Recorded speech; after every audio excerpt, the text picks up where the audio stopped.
Hello students, आज हम chapter 3 करेंगे जो है fibre to fabric. Fibres mainly क्या होते हैं? धागे। फैब्रिक होता है कपड़ा। धागे से कपड़ा कैसे बनता है आज हम वो देखेंगे। तो हम फाइबर्स की डेफिनेशन देख लेते हैं।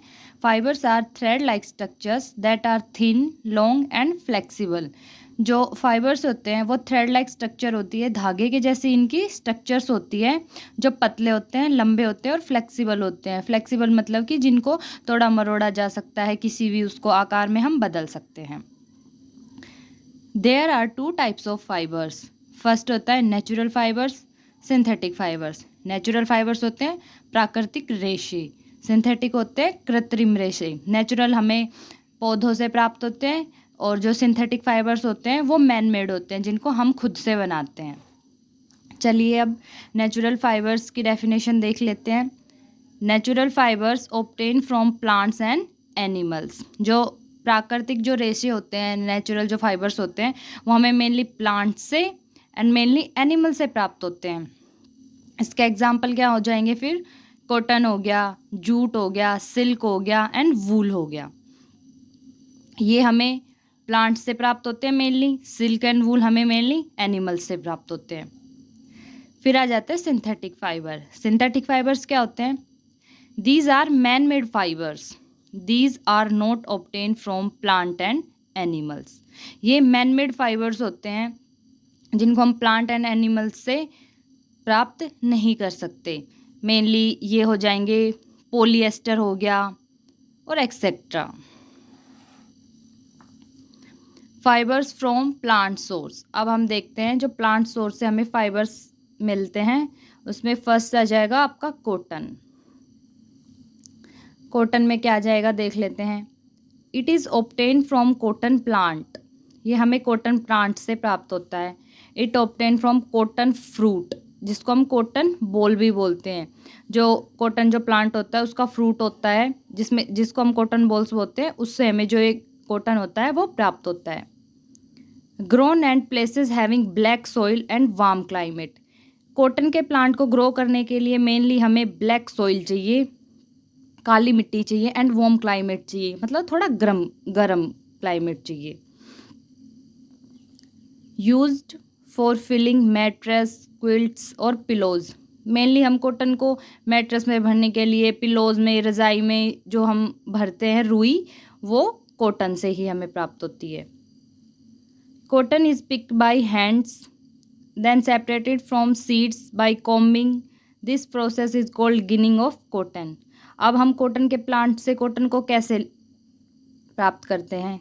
Cotton is pick by hand.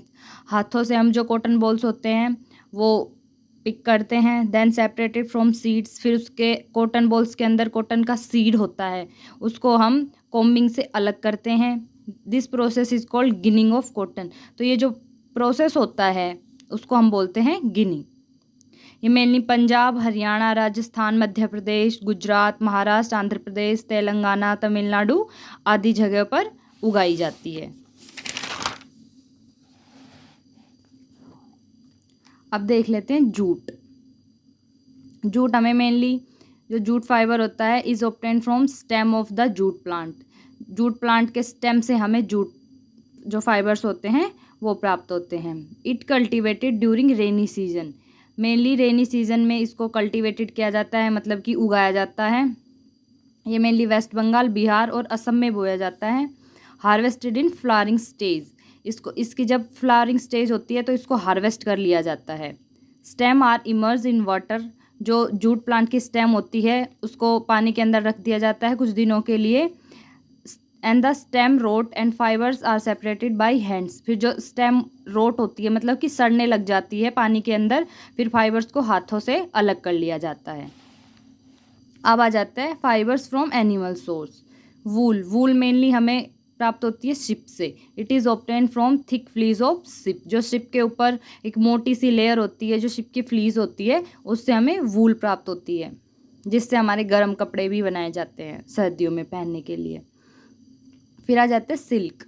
Silk thread is obtain from the saliva of an insect called silk worm. Silk worm एक इंसेक्ट होता है, इसके सलाइवा से हमें जो सिल्क होता है वो प्राप्त होता है, सिल्क फाइबर। अब देख लेते हैं प्रोसेस। कॉटन बॉल्स ली हमने, कॉटन से हमें क्या मिला? फाइबर। कौन से प्रोसेस से? गिनिंग प्रोसेस से।